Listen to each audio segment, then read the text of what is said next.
You couldn't get the validation like you can now, where you just push a button. I mean, a beautiful woman, she posts a picture of herself in Exactly. a bikini, right? That's gotta feel wonderful, right? I mean, just thousands of these simps gonna, oh my God, oh, you're so beautiful. Oh, it's like, imagine having that at your disposal, just like anytime you want to feel better, you can just like push a button and thousands of people will run in and be like, do you feel okay now, baby? Do you feel okay now? Oh, gorgeous. Can I buy you dinner? Can I, you know what I mean? Like, Exactly.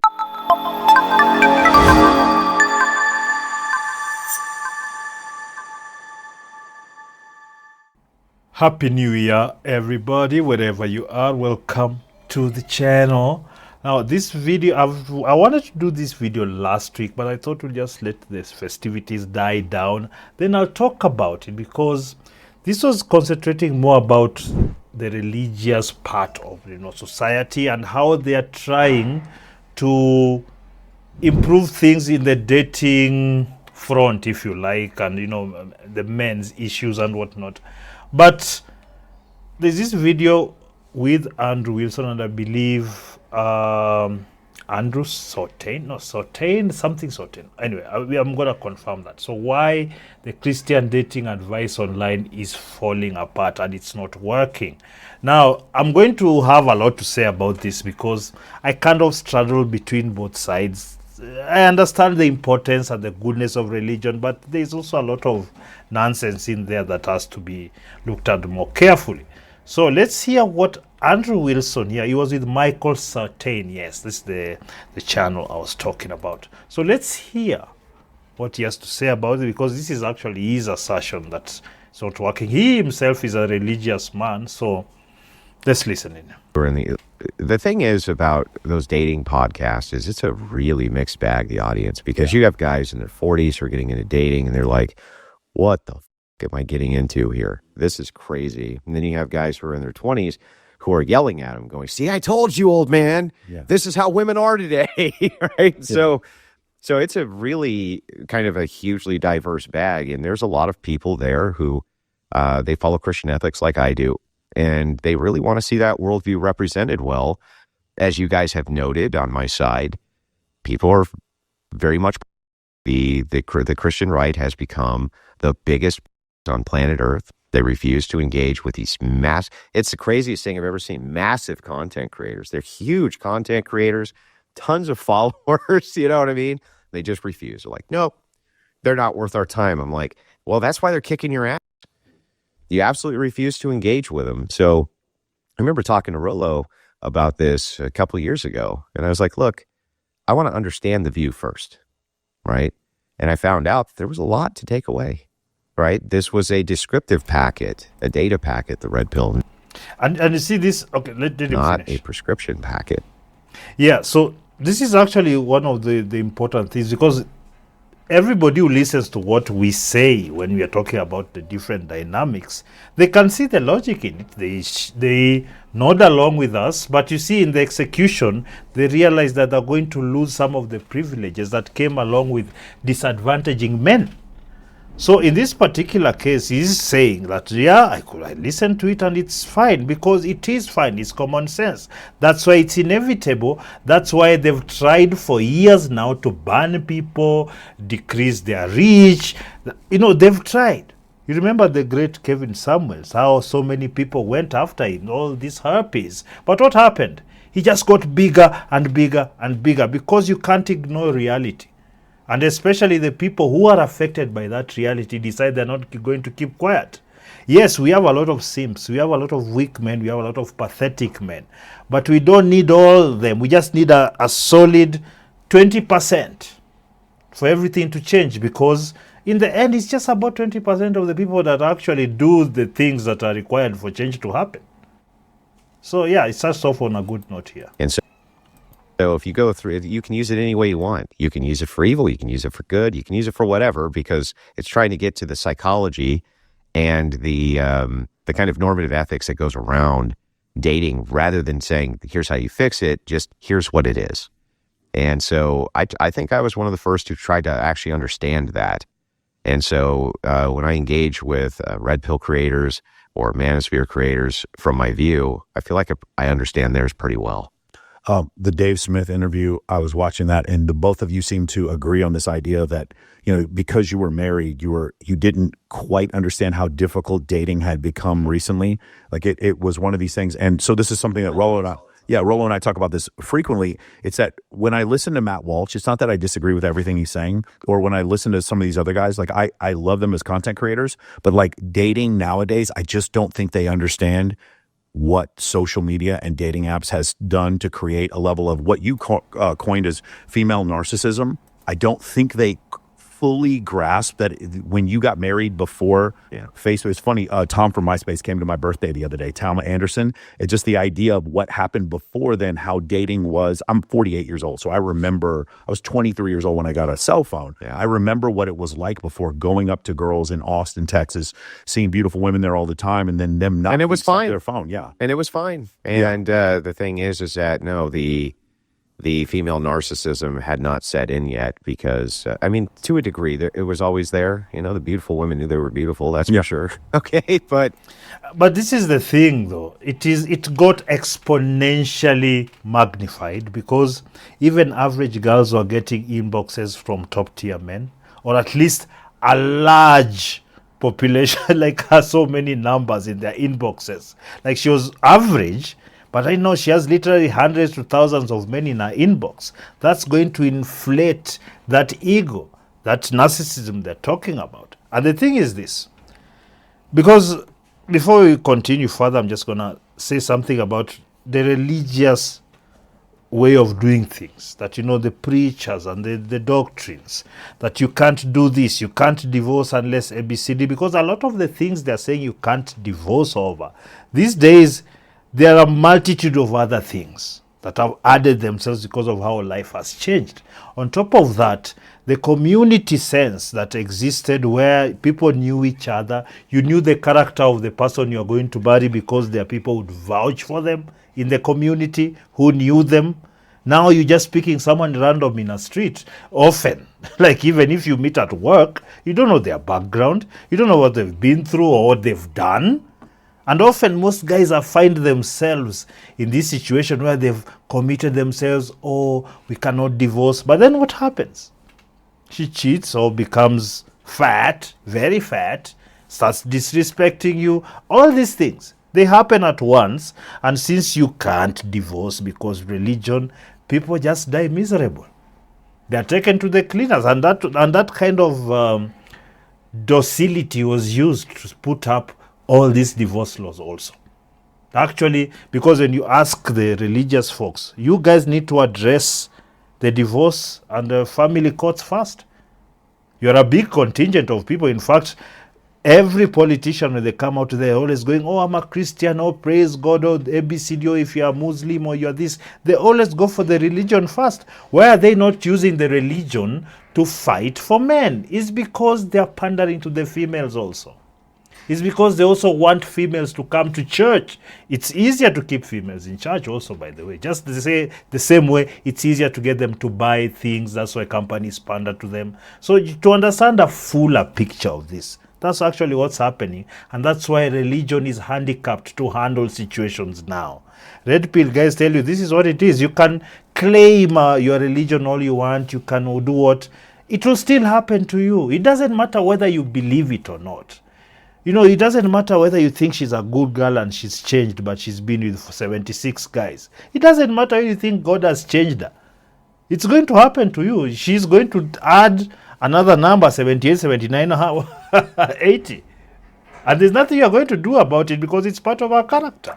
But religion told you to forgive and not an ABCD. And just that, it simply does not work. It is not rational. And you shouldn't do things that are not rational. That's my point.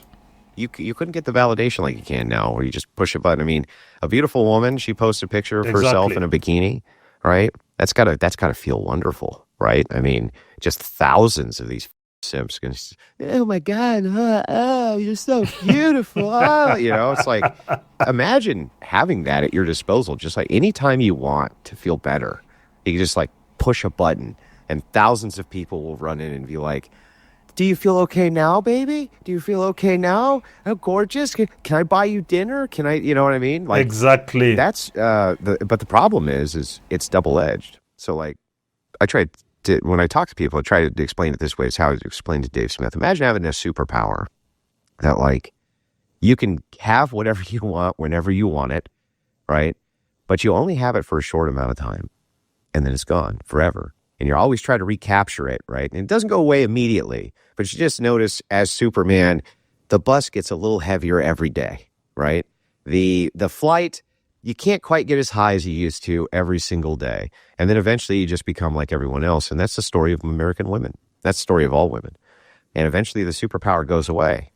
And now you're fucked, right? Because you spend all that time trying to move towards that validation, and you use that superpower for gifts and for this and for that, and now it's all gone. Yeah. And really, that is the bottom line, because you see the amount of content that has come out of middle-aged old women acting like they are teenagers, or they're acting like they're in the early 20s or early 30s. They're in the prime of the age. They want to date. They're talking about, oh, I met this man at this. It is some of the cringiest, most sad content that I watch, because you're looking at these women in their 50s, 40s, 60s. I've seen some 60s women talking about dating, not giving people advice. They're talking about their dating lives. The ancients who should be giving people advice, the youngsters, the youngins needed advice from these grandmothers, and they're chasing D with them on Instagram and TikTok.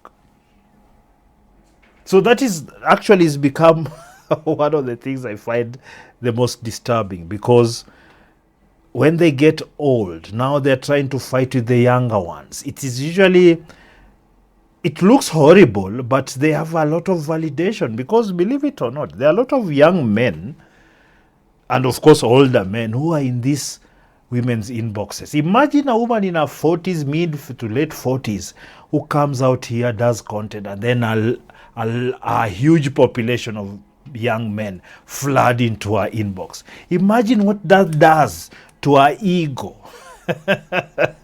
She will think, what are you telling me? But we all know what they want. They're probably curious because maybe she got a fat ass, so they want to smash that. Maybe they're just curious. Maybe they just want their bills paid, which is the case most of the time. But you see, these women take this fake validation and run with it like it's real. So eventually when things don't work out, that's why we have to see, oh, men need to date their age. You heard that. That the older men now who have the opportunity to date younger like that now have to date their age, because these harpies, these ancients, don't have men who want to keep them anymore. Like, I don't even understand. I'm a bit older, but I wouldn't date women my age. They're too old. I can't. Like, it's a genetic dead end, which I'm not interested in.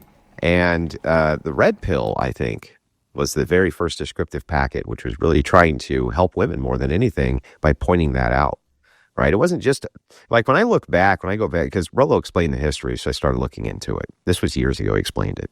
I had you on for an interview, remember? And he was like, you got to dig into this. The original people talking about it were really discussing not just, the benefits for men and men and men and men and men, but they were discussing how women don't really realize how screwed they're going to be if they take their 20s and basically squander it with what they have with their superpower, right? So you imagine Exactly. They have two superpowers. They have two. One, they have virginity, which if you don't give that away, it's worth, I don't know how much now, but it's worth a lot. And they just give it away. It's like gold bar. They just go drop it in a pond. You're like, crazy. And then the second is the value. I actually saw a certain virgin girl who was selling her virginity on the internet, and she got some pretty hefty offers, like almost to the extent of this OF. But you see, OF, it's thousands and thousands of people. This was just like, it's one person to get, and they'll pay them. Anyway, I don't approve. I just thought it was something interesting. Validation, and as they get older, that goes away. And they can see it scalable too, right? Oh, I used to get 1,000 likes. Now I only get 500. Now I only get 200. Now I only get one. And that actually makes them feel worse. They're still getting validation, using but the dopamine losing, hit, yeah. they're like, and then they see other women getting it, and that enrages them. And that's where guys like me come in to be like, haha, right? But when they become enraged by this factor, but it's like you did it to yourself. And usually what they try to do then is pull the ladder up behind them, right? They're like, and that's where you start to see a lot of them move into, I'm a Christian now too. That's where I was going to next. Too. Yeah.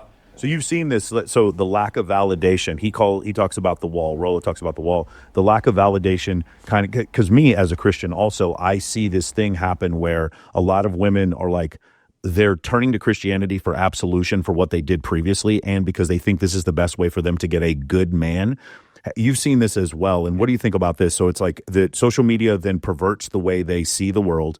You mentioned, I thought this was a great description, because we talk about the top tier men hooking up with all these women. What he described was the average woman can now compete for top tier men because of social media. Not just that, but they believe they can. Yeah. There's also an essence, I think, that I've learned dealing with.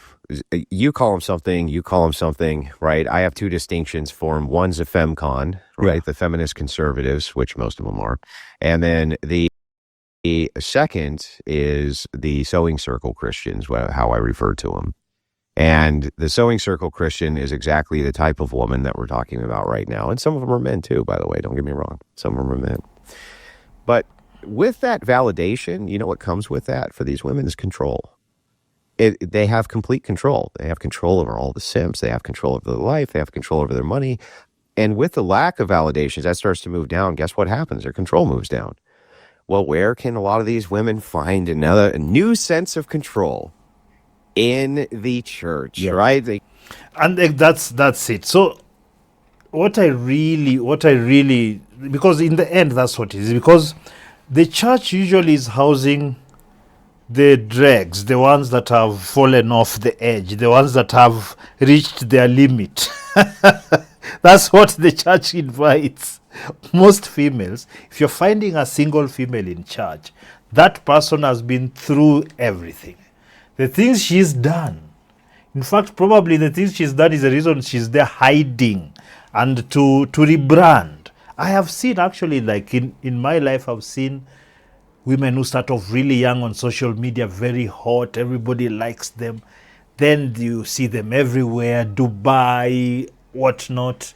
Slowly then, baby mama. Then after that, complaints about men. Oh, men are what? Then after that, church. It is the OF to the church pipeline that I call, and I find it absolutely ridiculous. That's why personally I don't know looking for women in church, because the church is full of chameleons, people who are pretending. You know this. I would argue over 80% of people there are not good people, or at least who believe that the stuff they're going to be taught in church, or at least what that religion believes. I do not believe that most of these people are honest, and especially the females. And then you add on, you see, if a female comes, you find that she's not only old, but has kids, probably a baby mama, been married a couple of times, or once but divorced, or never been married but has been with many men. You'll find them there, all polite, by the way. They're always smiling, all polite, until you get ensnared. I don't know how, because many of you seem to get ensnared by them. Then you see the monster within. And that's why, personally, the hell with it. I don't do church, like in terms of advice on dating, modern dating. Like, it can be good probably if you're married and whatnot. But in terms of knowing what to do right now, it's really handicapped. And I wish you guys the best. I don't know what you think about this video. Please leave me a comment down below. Leave a like on the video. Share the video. And subscribe to the channel. And until next time, have a good and happy new year.